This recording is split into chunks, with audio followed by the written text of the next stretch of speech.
Y aquí quiero hacer una diferenciación de lo que es el feminismo y lo que es ser mujer.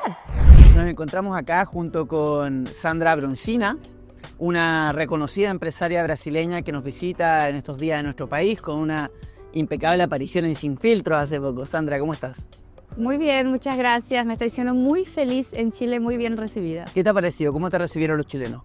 Impecables, la verdad que me sorprendió y sobre todo dar la batalla cultural acá fue algo que me llamó mucho la atención de la repercusión, de cómo la gente está interesada en debatir los temas que son importantes. Así que me sorprendió muy positivamente Chile.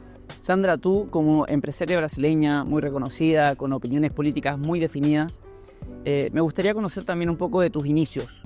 ¿Cómo comienza Sandra en el mundo empresarial, sobre todo en un mundo en el cual se suele decir que para las mujeres es un poco más difícil entrar? ¿Cómo se logra una mujer hecha y derecha como tú integrar al mundo empresarial y triunfar en el mismo? Es algo, hay gente que le gusta tener la vida cómoda, tener su sueldo y está todo bien. Yo creo que esa gente duerme mejor, es más feliz porque no necesita tanto. Pero el empresario, y cualquier empresario que me escuche lo va a entender, tiene una necesidad nata de los desafíos en sí. Y yo siempre tuve eso. Desde niña yo decía que quería ser empresario un día, quizás porque mi padre también fue empresario y de alguna manera heredé algo de bueno de él, que fue ese feeling para los negocios. Pero cuando yo empecé, como mi historia de vida fue bastante difícil, mis padres se separaron, tuve problemas con mi padre, no lo vi desde los 11 años y con mi madre no teníamos muchos recursos. Entonces cuando yo llegué a la adolescencia, inicio la vida adulta, yo tenía que elegir entre estudiar y trabajar al mismo tiempo o, en fin, yo no sabía mucho qué iba a hacer porque no tenía una estructura familiar que me ayudara en los estudios, etc. Lo primero que hice fue casarme, y fue un gran error, pero yo era muy religiosa, así que me casé a los 18, me divorcié a los 21. Y a los 20, en el medio de ese casamiento que obviamente estaba fadado a fracasar, yo dije, ¿qué voy a hacer de mi vida? No tengo estructura, me metí en una relación que no tiene futuro. Y ahí fue cuando hubo ese turning point que dije, ¿qué es lo que me gusta realmente? Y ahí fue ese autoconocimiento y dije, desde niña dije que quería emprender. Voy a emprender. ¿Pero con qué? ¿Y con qué plata? Especialmente. Como yo siempre había hecho algunos trabajos de modelo desde chica, yo pensé, bueno, puedo abrir una agencia de modelos, porque lo único que necesito es una oficina y la relación con los modelos. Yo conozco la mayoría porque he trabajado con ellos. En la época usaba más Facebook, no era tanto Instagram, pero podría acercarme a ellos por ahí. Agencia Donaire, ¿cierto? Donaire, exactamente, Donaire. Se escribe Donaire, se pronuncia Donaire. Y para juntar dinero para hacer eso, yo siempre fui adepta del trabajo. Yo no tengo vergüenza de trabajar, yo tengo que limpiar una casa, limpio una casa. Siempre fue así desde la adolescencia, como no teníamos muchos recursos en casa, yo era moza, era niñera, hice de todo, de trabajo sencillo que pueda imaginar para tener alguna cosa de plata. Y cuando yo decidí que quería emprender, bueno, me surgió la gran oportunidad de trabajar en un supermercado como promotora de ventas. Vendiendo un champú nuevo que se llamaba 13M, que se hacen acá también, era de Unilever, recién lo estaban lanzando y era el mejor sueldo que pagaban en el mercado, que a la época era $400, no es nada, pero para mí con 20 años era mucho. ¿Yo qué hice? Trabajé durante un año, junté toda esa plata y después de ese año yo invité a una otra modelo que era una modelo exitosa, que había ido para el mundo, que era un poco más grande que yo, 5 años más. La invité a que abriéramos la agencia. Y ahí pusimos 50 y 50 la plata. Conseguí una oficina justo en la Avenida del Mar, que estaba abandonada. Y le ofrecí al dueño, mira, yo le hago toda la reforma y todo. Y ahí me hizo un alquiler mucho más bajo. Perfecto. Y trabajé en la reforma. Pintamos, yo y mi ex socia pintamos, arreglamos el piso. Nosotras mismos para ahorrar. La verdad que quedó impecable. Parecía que era una inversión millonaria, pero era solamente mucho trabajo y buen gusto. Y lo hice al mismo momento que me estaba divorciando. Entonces yo asignaba la sociedad por un lado y el divorcio por el otro. Y así empecé en la vida empresarial. Y después, obviamente, llegó un momento, yo abrí la agencia a los 21, era muy jovencita. Había modelos que eran más grandes que yo. Y eso me puso adentro del mundo empresarial, eso me hizo conocer a muchos empresarios. Y ahí es otro momento en que agradezco mucho a los hombres porque siempre fueron muy caballeros conmigo, siempre me apoyaron en todo. Y siempre me hice respetar también, siempre defendí mi dignidad, sobre todo mis valores, y eso hizo con que más aún me ayudaran. Y siempre digo que los hombres tienen el poder, pero existe algo que es la transferencia de poder. Entonces, esos mismos empresarios que yo conocí siempre me ayudaron, me abrieron puertas, oportunidades y la visión. Hasta que llegó el momento que yo dije, cansé de jugar a las muñecas, quiero negocios más grandes. Y ahí es el tema que abrí mi segunda empresa, que es la que me dedico actualmente desde los últimos 4 años, que es de intermediación de inversiones. Entonces, en vez de intermediar contratos de modelo, empecé a intermediar inversiones en constructoras, en proyectos más grandes. Y bueno, por ese camino fui. Pero fue un camino muy natural, que es natural de cualquiera que nace con el DNI de emprendedor. Mira, qué importante lo que tú mencionas, porque estamos hablando de una persona que se meta en el mundo empresarial sin una estructura familiar que la sostenga, sin acceso a crédito, es decir, con todas las adversidades que sufren los emprendedores y quizás hasta con más, ¿no? Y lograste entrar a un mercado como el modelaje, que es sumamente competitivo, me imagino, en Brasil, y finalmente después entrando como intermediadora de inversiones. ¿Cómo ha sido esa experiencia? Bueno, el tema del modelaje era algo que cuando uno quiere empezar a emprender tienes que pensar qué es lo que tenés de conocimiento, porque obviamente yo no iba a poder abrir una panadería o algo que yo estuviera muy lejos de mi realidad. Yo había hecho algunas cosas de modelo, crecí haciendo eso, entonces tenía algún conocimiento, tenía algunos contactos en eso. Abrí lo que era más fácil para mí, pero no es que fuera mi sueño abrir una agencia de modelo, era mi sueño emprender. Y cuando sos emprendedor, como la mayoría de los grandes emprendedores, vas migrando de mercado y vas migrando, porque aparte tu visión va quedando más madurada, el mercado va cambiando. Yo he tenido la oportunidad de hablar con muchos empresarios exitosísimos. Hay uno incluso que es millonario en dólar en Brasil, que me regaló un libro, The Billion Dollar People, que tiene varias entrevistas de cómo personas que son billonarias en dólares llegaron a ser billonarias en dólares. Y él en especial, su trayectoria empezó a vender videocassette y hoy trabaja con energía, con mineración, con otras cosas. Entonces, la mayoría de los empresarios que yo conozco logran todo eso porque tienen ese DNI. Es algo que te lleva, no importa cuál sea el desafío, tenés una adrenalina. La adrenalina de hacer y vencer es algo que te mueve y eso es algo muy natural. Realmente no son todas las personas que nacen con eso, menos mal, porque en la sociedad necesitamos de todo. Necesitamos médicos, enfermeros, abogados y empresarios. Pero de hecho, cuando entramos en el tema de por qué es importante la política, ahí volvemos a algo que el emprendedor es un benefactor social. Benefactor social, claro. Entonces, por ser un benefactor social, también es alguien que está más ligado al liderazgo. Y no podemos ver que viene un tsunami y no avisar a las personas o hacer algo. Es más, en varios momentos de crisis, como fue la pandemia, por ejemplo, yo saqué un proyecto social en media pandemia para ayudar a hacer equipamientos de protección particular en los hospitales, junto con las fábricas de moda, mientras yo todavía estaba con la agencia. Entonces, lo mismo es con la política. Creo que todo empresario que sea decente, que no sea ese empresario que tiene arreglo, los amigos del rey, obvio, ¿no? O de empresarios, como dirían. Exacto, que no sean eso, pero cualquier empresario decente tiene el instinto natural de querer ver que las cosas en un país vayan bien. Mira qué interesante. Antes de pasar a ese tema, que seguro vamos a entrar, quiero preguntarte cuáles fueron tus principales dificultades. ¿Cuáles fueron las principales dificultades que enfrentaste para entrar en el mundo empresarial? Las principales dificultades, que fueron tantas. Primero tenés que sacrificarte mucho, dedicar muchas horas o sobre todo cuando tenés pocos recursos. Entonces yo cuando empecé tenía $3,000, eso fue lo que invertí en mi negocio. Fue para pagar el alquiler, que pagué un año adelantado para estar segura que no iba a deberlo y para más o menos armar la oficina. Pero también tuve muchas bendiciones porque el primer cliente que cerramos nos buscó antes mismo de que la oficina estuviera cerca, que estuviera abierta, porque sabía que se estaba abriendo una agencia de modelos y era una necesidad tan grande, porque es una región ahí en Santa Catarina donde yo crecí y empecé a emprender, que tiene muchas empresas, mucho desarrollo y ellos necesitan modelos para sus campañas, para sus eventos. Y entonces vino un cliente y ese cliente, el primer cliente, el facturamento era $2,000. Yo dije, estoy invirtiendo 3, el primero ya me factura 2. Entonces, a la misma vez que tenés sus dificultades, las bendiciones también vienen de acuerdo con tu esfuerzo. Entonces hay que tener fe de empezar, de creer mucho en que el proyecto va adelante y el sacrificio que pones, especialmente cuando tienes pocos recursos, son las horas de trabajo que dedicas. Entonces, hoy tengo mucha libertad, hoy puedo trabajar de cualquier lugar, ya tengo todos mis contactos, mi network, todos dicen, ay, ¿cómo lograste eso? Parece milagroso. Pero eso comenzó en mi primera empresa, dedicando 18 horas por día. Yo llegaba, limpiaba la oficina, recibía a la gente, pasaba el día recibiendo gente, llamaba a todas las fábricas de la provincia, porque es tu trabajo corporal al principio, sobre todo cuando empezás sin muchos recursos. Pero todo eso va siendo muy bendecido y el que tiene la visión empresarial naturalmente es un buen administrador. Entonces yo fui reinvirtiendo también todo lo que entraba para poder crecer, para poder mejorar el escritorio, en fin.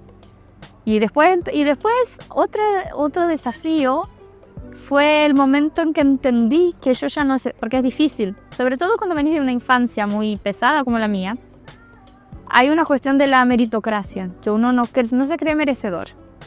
Entonces yo sabía que era necesario el sacrificio, pero el momento en que yo tenía que empezar a creer que yo merecía lo que estaba ganando y que tenía que reinvertir en mí también, me costó un poco.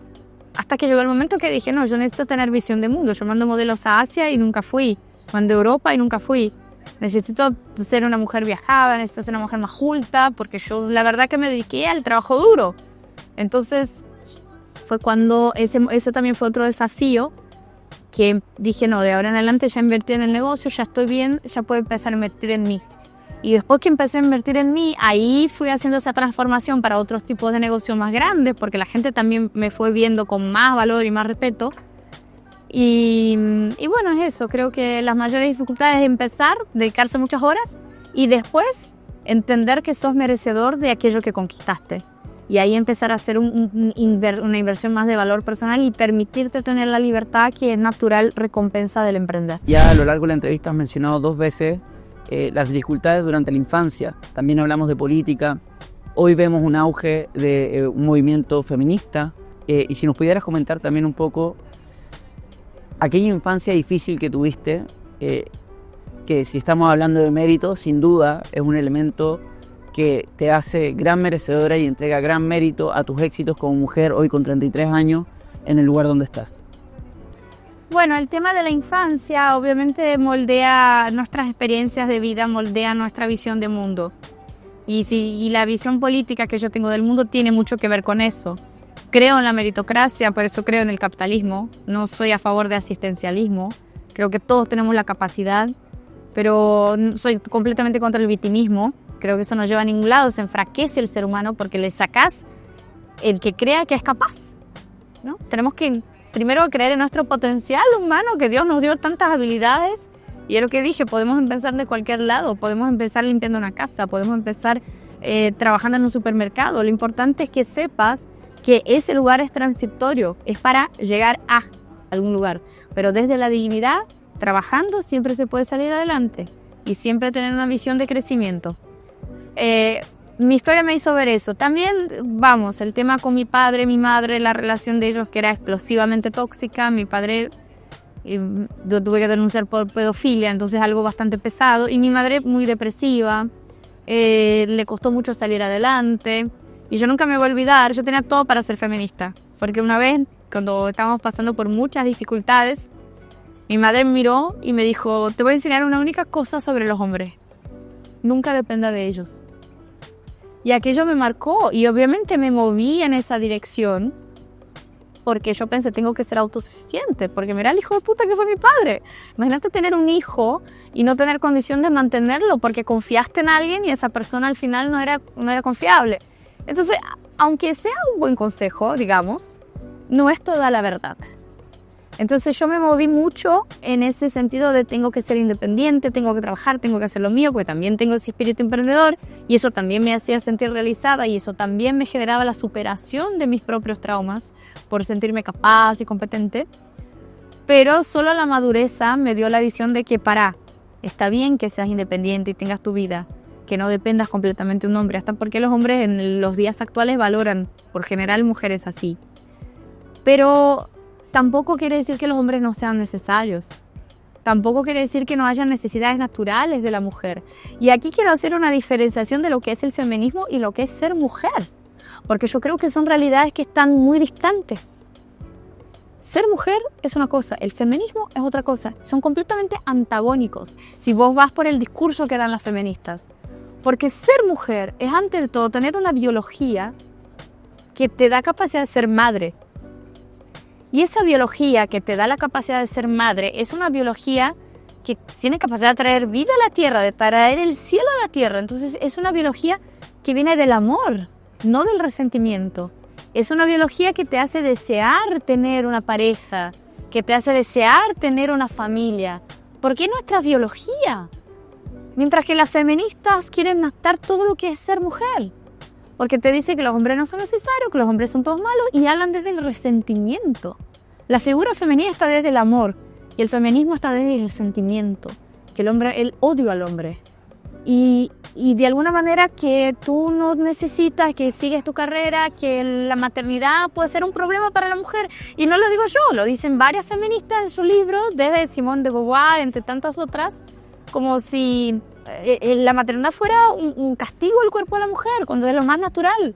Y mira, nuestras abuelas tenían 10, 16 hijos, y nosotras con ese feminismo tóxico y hasta inconsciente, digo, porque muchas mujeres que no se dicen feministas, inconscientemente terminan absorbiendo algunos conceptos del feminismo porque está en la cultura, está en la música, está en el arte, está en el cine, y dejan de tener hijos, dejan de tener familia, dejan de valorar la figura masculina y de entender que la figura masculina es necesaria. Entonces esa es mi visión del feminismo. Creo que es una enfermedad mental y que le hace mucho daño a muchas mujeres, y por eso hay que demascararlo. Y a medida que ibas definiendo estas ideas, me imagino que lo comentabas con tus amigas, ¿qué te decían? Mira, yo he despertado y emocionado a muchas amigas. Yo tengo amigas de 40 años que dicen, ¿por qué no tuve una familia y no fui madre? ¿Por qué tardé tanto en tener esa conciencia?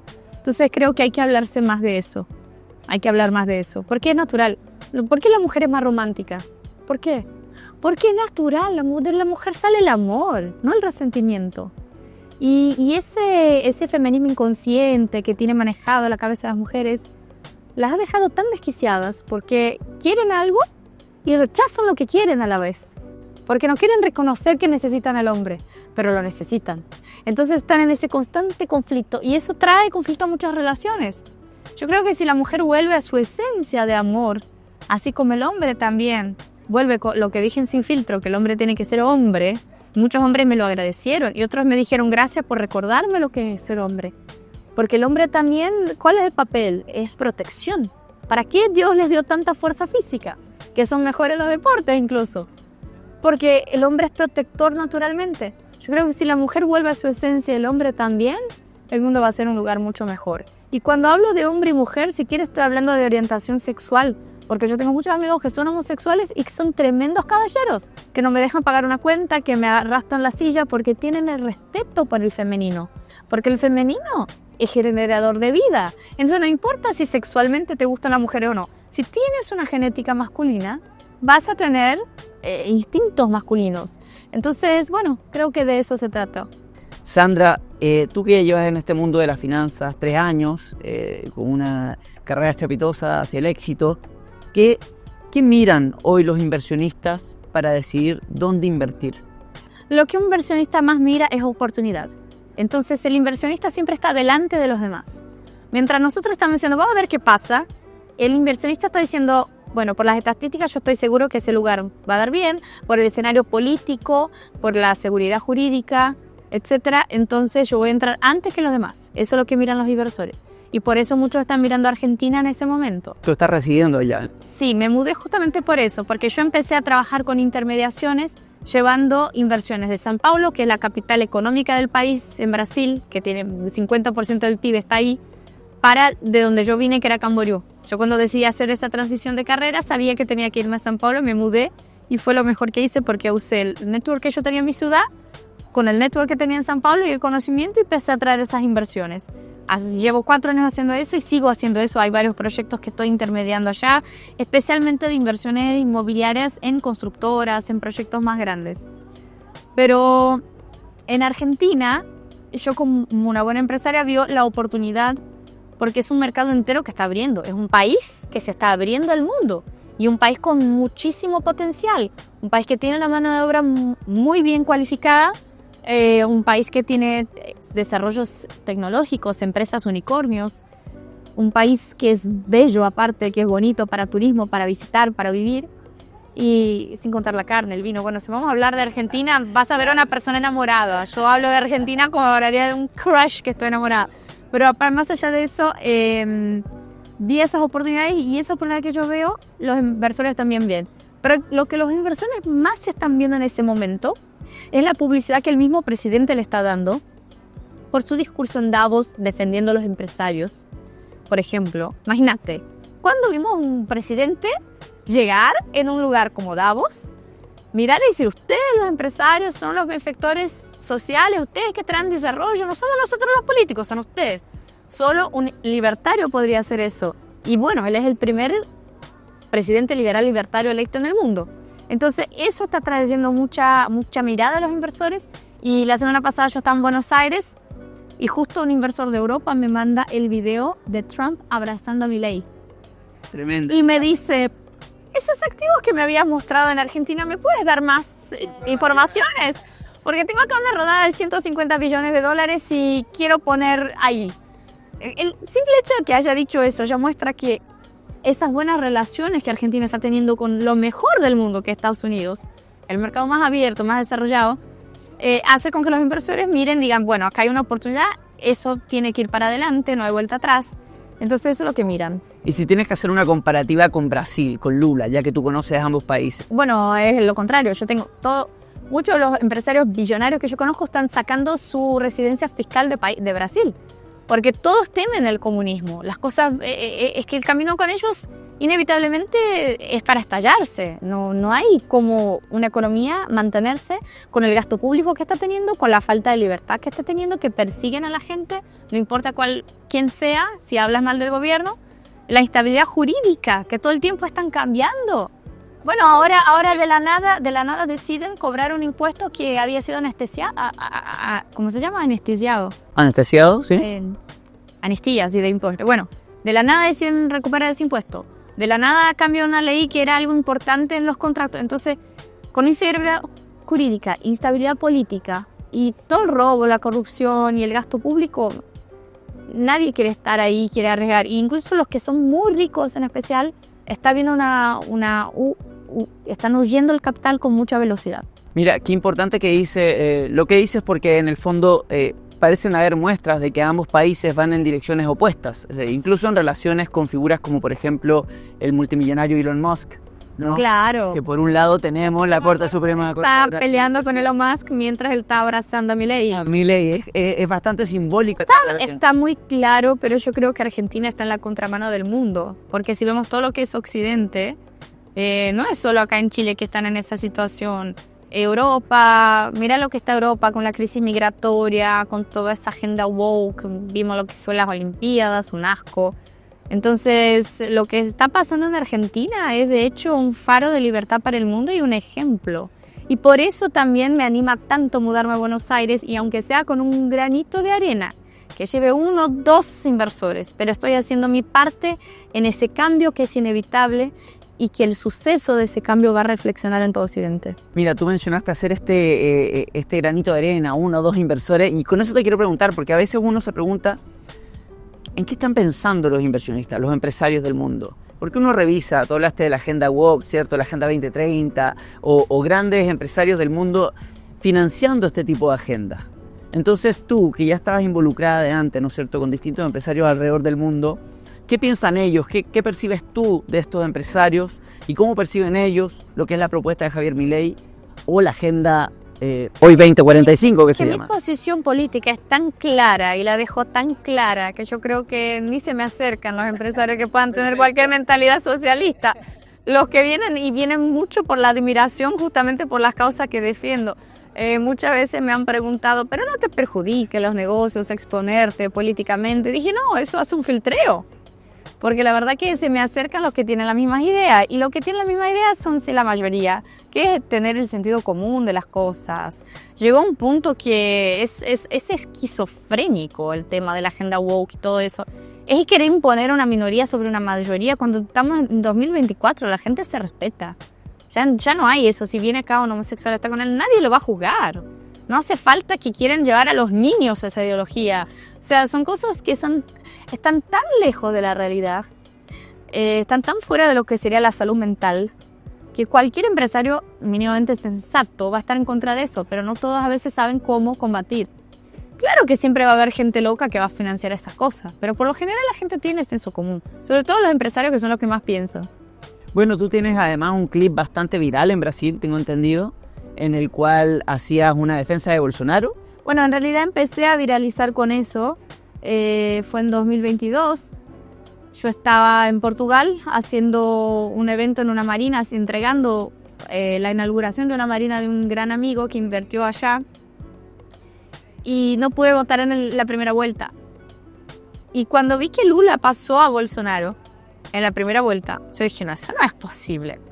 Eso me desesperó. Te juro, yo estaba en el centro de Cascais, que es un lugar muy lindo en Portugal, me di un whisky mientras miraba la apuración de las elecciones. Estaba nerviosísima.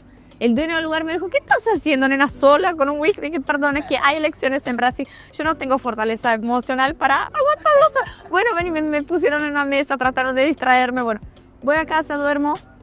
Al día siguiente veo la repercusión de la votación y salen videos de cárceles en Brasil donde los presos conmemoraron en el momento en que Lula pasó a Bolsonaro. Entonces yo vi todo eso y dije, tengo que hacer mi parte, porque yo volvía para votar en el segundo turno, obviamente no voy a dejar de votar, pero no basta solo con votar, yo tengo que hacer algo. Y hasta entonces yo, aunque posteaba una otra cosa política, yo nunca había agarrado el celular y expresado una opinión. Pero fue tan grande la fuerza donde vino en ese momento que yo agarré el celular y dije, mira, estudié antes de eso, estudié dónde era que Bolsonaro más perdía. Y era entre las mujeres. Tenía un gran rechazo en el femenino. ¿Qué le pasó ahora a Donald Trump también? A todos, y de eso vamos a hablar ya. Entonces yo miré y dije, no tengo mucho tiempo para convencer a mucha gente, tengo que agarrar a los indecisos y tengo que ir a un punto que yo tenga autoridad. Y bueno, vamos al femenino, que es donde tiene más rechazo. Vamos a hacerlas razonar. Entonces llamé, amiguitas, vamos a hablar de política. Agarré los videos donde los presos conmemoraban el que Lula había pasado a Bolsonaro. Sí. Y le dije, vamos a hablar. Las actrices, las famosas, están apareciendo vestidas de rojo, porque la izquierda en Brasil es roja. Muy sexys, haciendo la L, que era L de Lula. Pero esas mujeres no se importan con la vida de ustedes. Viven en una burbuja. Tenemos que ser objetivas. Si los hombres que están presos en una cárcel, que son hombres violentos, violadores, todo lo que puedes imaginar, están conmemorando que ese tipo pase a Bolsonaro, ustedes deberían repensar en el voto, porque el primer derecho de la mujer es la seguridad pública, es el derecho de ir y venir. Es lo que estoy diciendo acá a todo rato.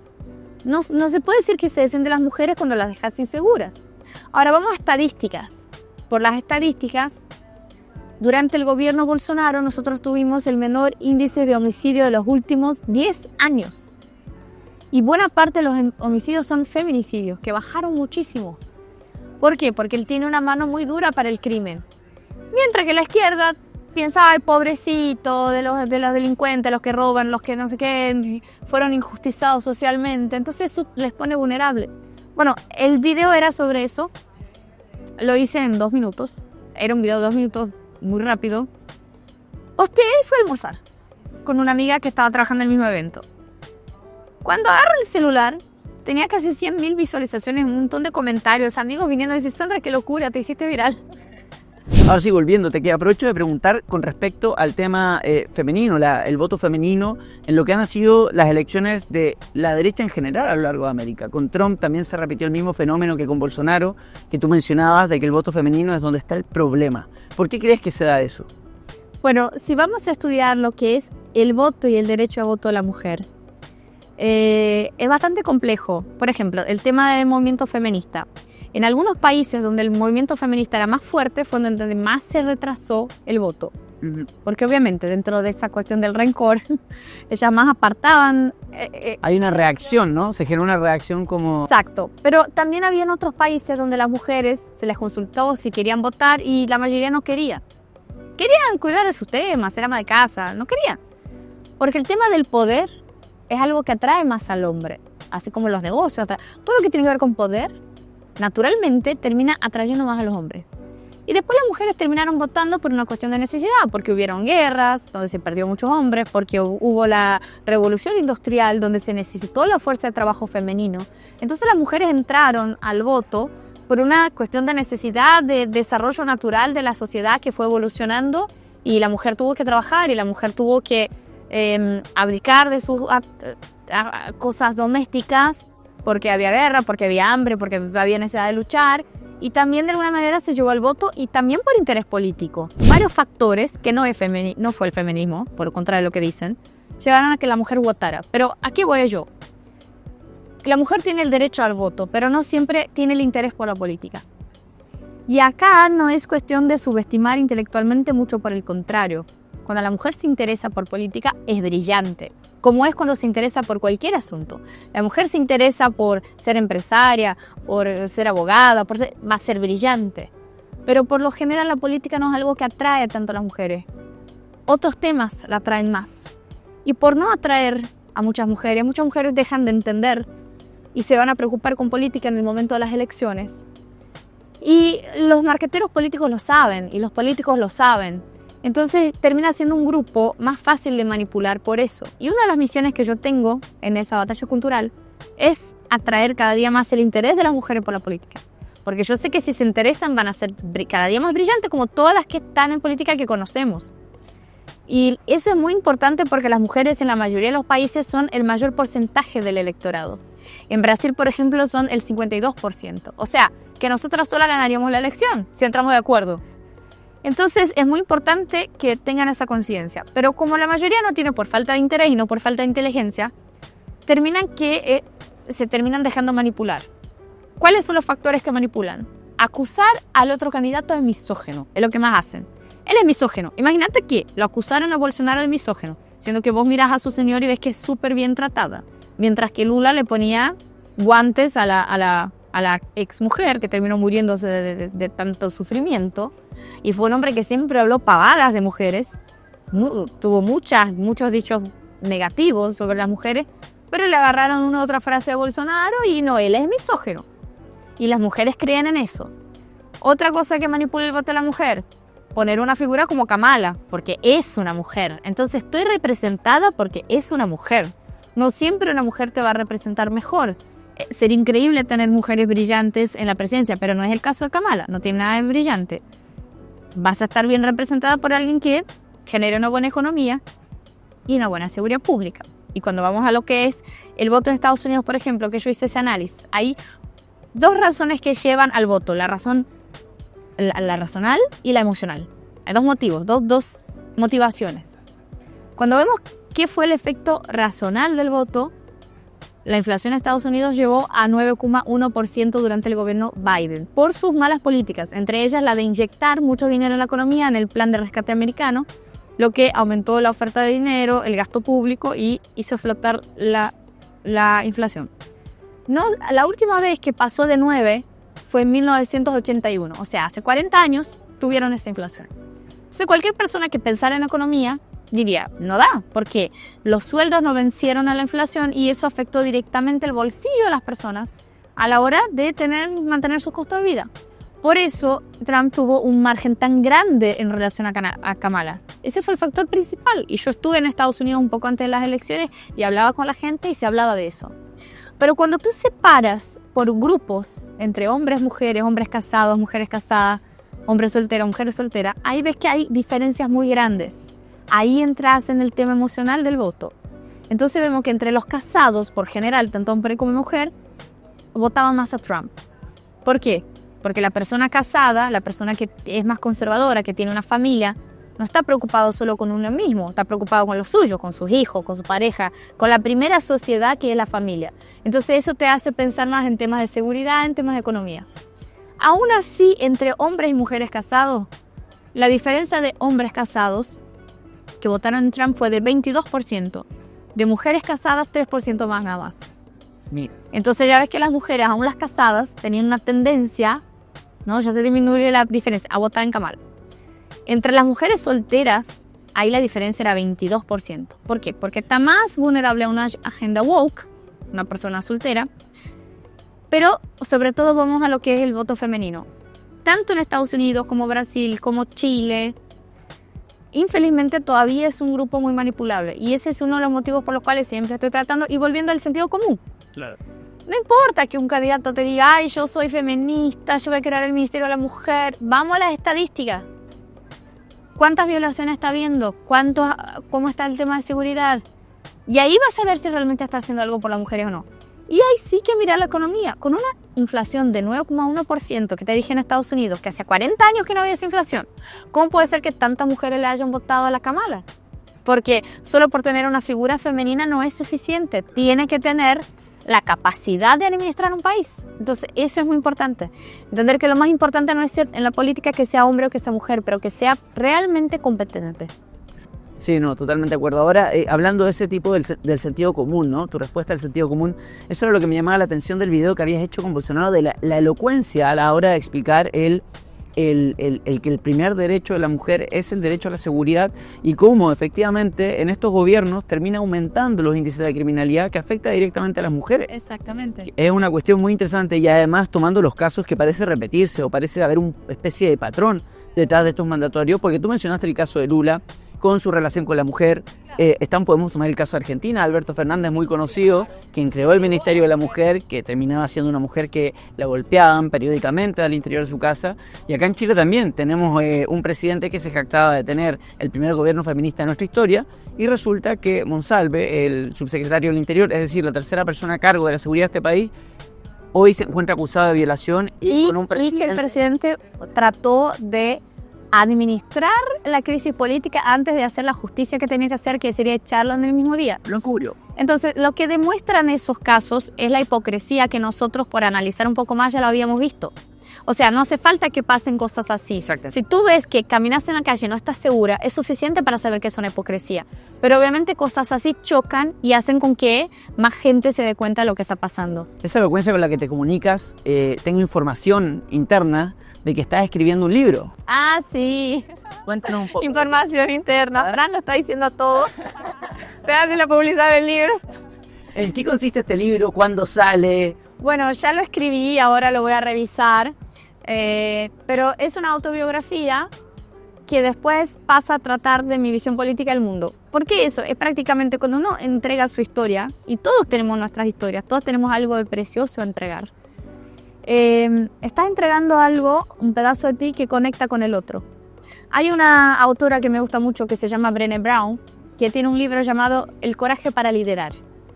Y en ese libro ella explica cómo la vulnerabilidad es una habilidad de grandes líderes, porque cuando tú te haces vulnerable, cuando tú expones tus heridas, tienes que ser una persona muy fuerte, porque te puede venir todo tipo de crítica. Entonces cuando yo digo, me pasó tal cosa, me pasó una violación, algo muy pesado, alguien puede decir, debe ser loca esa chica, porque le pasó eso. Ya me ha pasado en la vida, ya me han juzgado por eso. Entonces tienes que ser muy fuerte para entregar algo tuyo y algo de tanta intensidad. Pero a la vez es la única manera de conectarte de verdad con el otro, porque es cuando somos humanos, cuando mostramos quiénes somos, cuando exponemos nuestras heridas, es que nos conectamos. Y dentro de todo el tema que es la batalla cultural que hacemos, yo veo que hay mucha pelea entre las ideas, que es necesario, ¿no? Está el marxismo, está el capitalismo, y están peleando, y hay varios intelectuales tratando el tema, y vamos al sentido común, y bueno, y hay filósofos, y está toda esa discusión. Pero difícilmente esa discusión baja el corazón de las personas. Y eso está muy nítido porque cuando vos ves chicas, niñas que pasaron por cosas como las que yo pasé, la gran mayoría se hace que es feminista o es de izquierda. ¿Por qué? Porque la izquierda supo ser padre de esos huérfanos por su discurso, pero en la práctica no es la verdad, que es lo que estamos hablando ahora. Entonces, la idea de mi libro es, acá estoy yo, acá están mis heridas, acá está mi historia, son pedazos de mí. Y después de todo lo que me ha pasado, yo no me victimizo, yo soy una mujer fuerte, yo tengo una vida increíble, yo he hecho buenas elecciones en mi vida y esa es mi visión sobre el mundo. Entonces, a partir de ahí, creo que puedo conectarme también con esas niñas y esos niños que han sido también de alguna manera víctimas de algunas situaciones y hacerlos más fuertes en vez de más débiles, en vez de ese discurso populista, y traer la batalla cultural para el campo de las emociones, de la estructura del ser humano, de la conexión humana, humanizar realmente el debate.